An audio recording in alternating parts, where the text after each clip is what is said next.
Episode 2 अनजान दुनिया। ये क्या जगह है? कहाँ हूँ मैं? होश में आने पर सूरज ने खुद को एक अनजान और अजीब सी जगह पर पाया। रेतीली जमीन और 3 दिशाओं में दूर तक बीहड़। उसने पास ही जमीन पर पड़े लॉकेट को उठाया और तभी उसकी सांस चढ़ने लगी और वो खांसने लगा। क्या है ये चीज और ये मुझे कहाँ ले आई है? दिन ही मनहूस है साला। शीना का धोखा, अतीत का राज और ये अनजानी जगह पर पहुंचना। सूरज ने फ्रस्ट्रेशन और गुस्से से लॉकेट को घूरकर उसे दोबारा गले में पहन लिया। ओह नो, मेरा मोबाइल! उसे ध्यान आया कि उसने गुस्से में मोबाइल बिस्तर पर ही फेंक दिया था। अब क्या होगा? रघु और विक्रम अंकल से मैं कांटेक्ट कैसे कर पाऊंगा?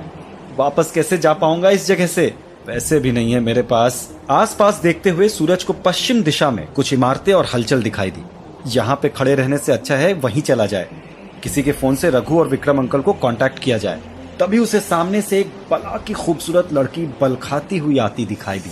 उसकी कमर पर नक्काशीदार मयान में एक तलवार लटकी हुई थी। आजकल क्या क्या नया फैशन आ गया है, और ये तलवार लेकर क्यों घूम रही है? सूरज ने उस लड़की के कपड़ों को देखकर सोचा। लड़की ने लेदर और चमकीले मेटल से बना एक क्रॉप टॉप पहना हुआ था, जिसमें उसके वक्ष कसे हुए थे और उभरे हुए दिख रहे थे। उसके सिर से लेकर घुटनों तक एक लबादा था। कमर से घुटनों तक एक वाइट शॉर्ट्स पहना हुआ था। उसका बदन कांच की तरह चिकना था और लंबे काले बाल लहरा रहे थे। 6 पैक एब्स पर पसीने की बूंदें लुढ़कते हुए नीचे की ओर जा रही थी और नीली आंखें चमक रही थी। एक्सक्यूज मी, क्या मैं आपका मोबाइल यूज कर सकता हूँ? एक्चुअली सूरज के आगे बोल पाने से पहले ही उस लड़की ने अपनी तलवार से सूरज पर हमला कर दिया।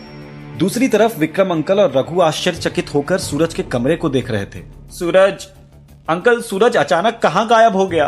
पता नहीं रघु, अभी चंद मिनट पहले ही तो मैं उससे बात करके गया हूँ। रघु तू हॉल में चेक कर, मैं किचन और बाकी कमरों में देखता हूँ। पूरे घर का चप्पा चप्पा छानने के बाद दोनों लौटकर सूरज के कमरे में आए और रघु ने विक्रम अंकल से पूछा, अंकल सूरज कह रहा था उसे जरूरी बात करनी है, शायद शीना के बारे में, इसलिए उसने मुझे बुलाया था। अब आ गया हूं तो पता नहीं कहां चला गया है। तभी उसकी नजर बिस्तर पर पड़ी डायरी और लॉकेट पर गई। अंकल ये लॉकेट किसका है और ये डायरी? सूरज के पास तो ये चीजें मैंने पहले कभी नहीं देखी। विक्रम अंकल ने उसे सूरज के अतीत के बारे में सारी चीजें बता दी। वो पुराना मकान, हरी रोशनी, चीखे और सूरज का वहां पर 20 साल पहले मिलना। रघु शॉक्ड था सूरज के बारे में ये सब जानकर। फिर खुद को संभालते हुए उसने विक्रम अंकल से कहा, अंकल आपने जो किया सही किया, पर शायद यह वक्त ही गलत था। सूरज का दिन बहुत ही बुरा रहा, पर यह कैसे पॉसिबल है? जैसे ही मैं गेस्ट रूम में आया तो सूरज ने मुझे आवाज लगाई थी, फिर 2 पलों में उसे जमीन खा गई या आसमान निगल गया। रघु एक काम कर, तू शीना को कॉल लगा और मैं जिम में पता करता हूँ। Okay uncle. इस तरफ सूरज को कुछ समझ नहीं आ रहा था। उस अनजान जगह एक अनजान लड़की ने सूरज पर धावा बोल दिया था। पागल हो गई हो क्या? तुम क्या कर रही हो? कौन हो तुम? वो लड़की अपनी तलवार दोनों हाथों से थामे हुए सूरज को गिराकर उस पर चढ़ी हुई थी और तलवार को धीरे धीरे दबाव से उसके गर्दन के पास ले जा रही थी। जल्दी बताओ कौन हो तुम, वरना अभी तुम्हारा सिर। लड़की इससे आगे कुछ कह पाती उससे पहले ही सूरज ने उसे अपने पैरों के बीच फंसाकर अपनी ओर खींच लिया और फिर उसे जमीन पर लिटाकर उसकी कलाइयों को कसकर पकड़ लिया। पागल हो क्या? इस तरह हमला कौन करता है? लड़की ने अपने सिर से उसके सिर पर टक्कर मारी और सूरज उछलकर पीछे गिर गया, पर तुरंत उठकर खड़ा हो गया। तुम ऐसे नहीं मानोगे, तुम्हें दूसरे तरीके से मनाना पड़ेगा। इतना कहते ही लड़की ने उस पर दोबारा तलवार चलाई, जिससे बचने के लिए सूरज दाईं तरफ हटा और लड़की के तलवार वाले हाथ को पकड़कर घुमा दिया, जिससे लड़की की तलवार हाथ से गिरी और फिर सूरज ने उसे पीछे से अपनी गिरफ्त में ले लिया। उस बेहद खूबसूरत लेकिन एकदम जंगली बिल्ली जैसी लड़की के बदन से आती खुशबू ने सूरज को शीना की याद दिला दी, पर उसने अपनी पकड़ ढीली नहीं की। मुझ पर अटैक करना बंद करो और बताओ कि तुम कौन हो, और बिना जाने पहचाने मुझ पर अटैक क्यों किया, बताओ। लड़की सूरज के मजबूत बाजुओं से खुद को नहीं छुड़ा पाई। आखिर में उसने झुंझलाकर कहा, मुझे छोड़ो, फिर बताती हूं। सूरज ने उसे छोड़ दिया। मैं अकीरा, पाशो शहर से। और तुम? पाशो शहर? ये कहां है? सूरज सोचने लगा।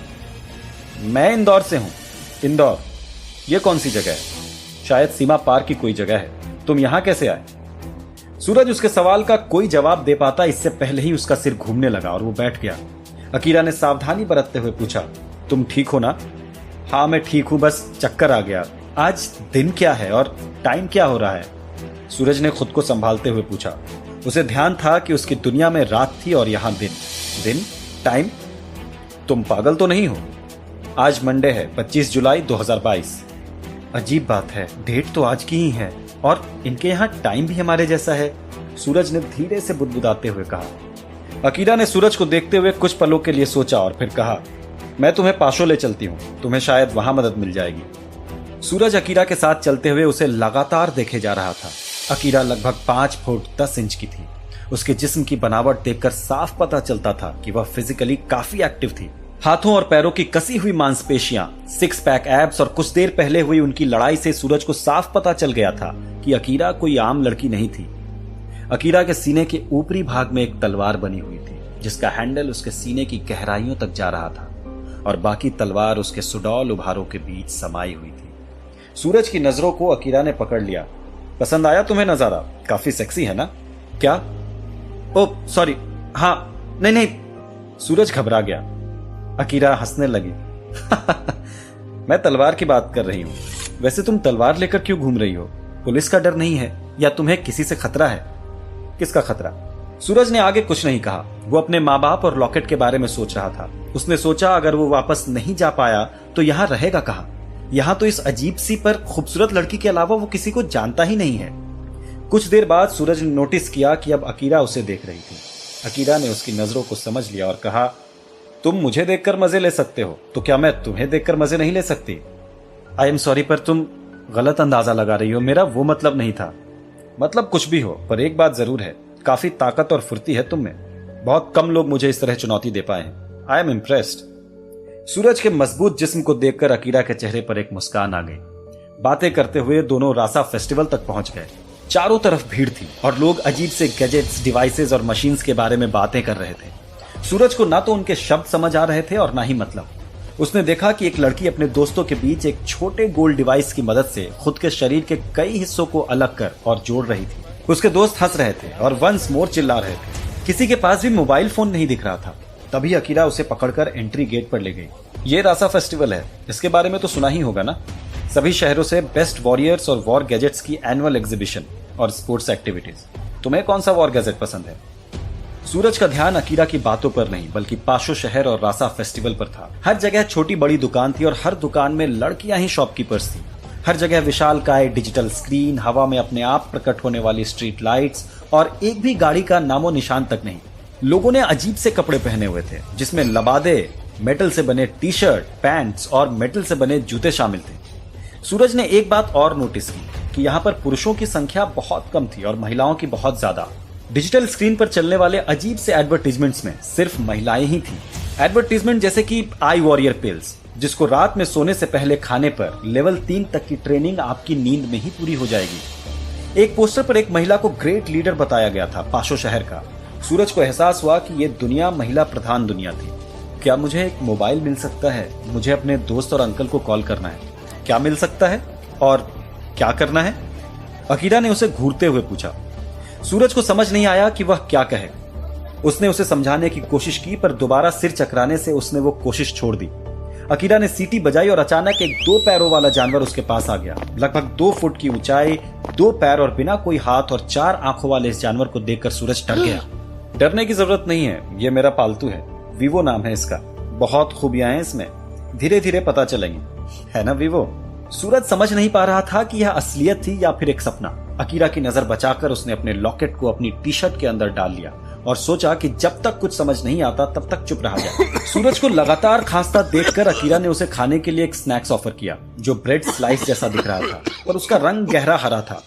इसे खा लो, इसे खाकर तुम्हें बेहतर महसूस होगा और साथ में यह पी भी लो। अकीरा ने पास के फूड स्टॉल से स्नैक्स उठाकर सूरज को दिया और फिर अपने दाएं अंगूठे के नाखून को एक लाल स्कैनर जैसे डिवाइस से स्कैन करवाया। सूरज समझ गया कि यह पेमेंट करने का एक तरीका था। उस ब्रेड स्लाइस को देखकर सूरज ने उसे पहले सूंघा और एक छोटा सा टुकड़ा टेस्ट किया। उसे खाने के बाद सूरज को बेहतर महसूस हुआ और वह उसे खाने लगा। थैंक यू अकीरा, यह सच में बहुत अच्छा है। इस ड्रिंक को पियो, तुम्हें बॉडी में एनर्जी फील होगी। तुम्हारी हालत देखकर लग रहा है कि तुम्हें इस वक्त एनर्जी की बहुत जरूरत है। चलो मैं तुम्हें अपना फेवरेट वॉर गैजेट दिखाती हूँ। एक्साइटेड अकीरा सूरज का हाथ पकड़कर उसे एग्जीबिशन सेंटर के अंदर ले गई। वीवो भी उनके साथ था।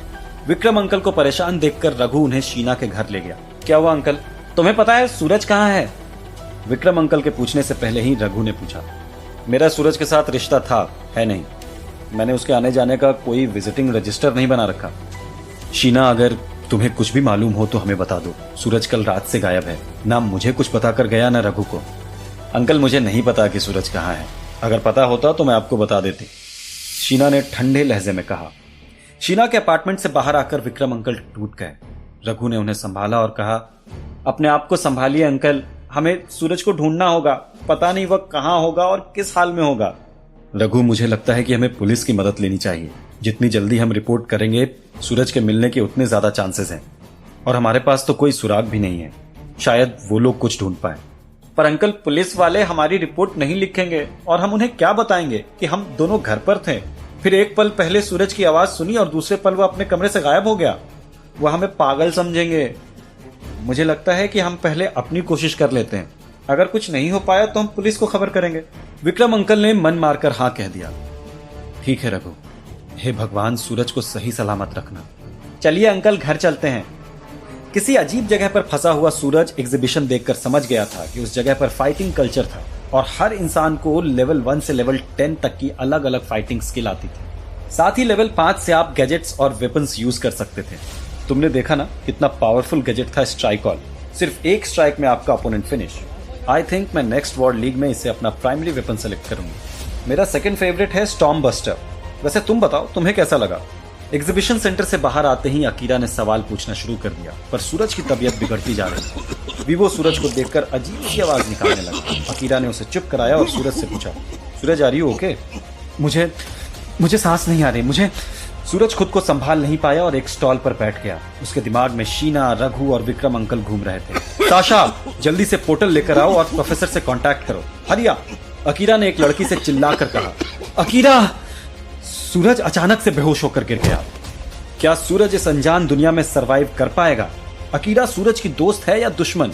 क्या रघु और विक्रम अंकल सूरज का पता लगा पाएंगे? सभी सवालों के जवाब जानने के लिए सुनते रहिए साकुरा द मिस्ट्री आइलैंड, सिर्फ पॉकेट एफएम पर।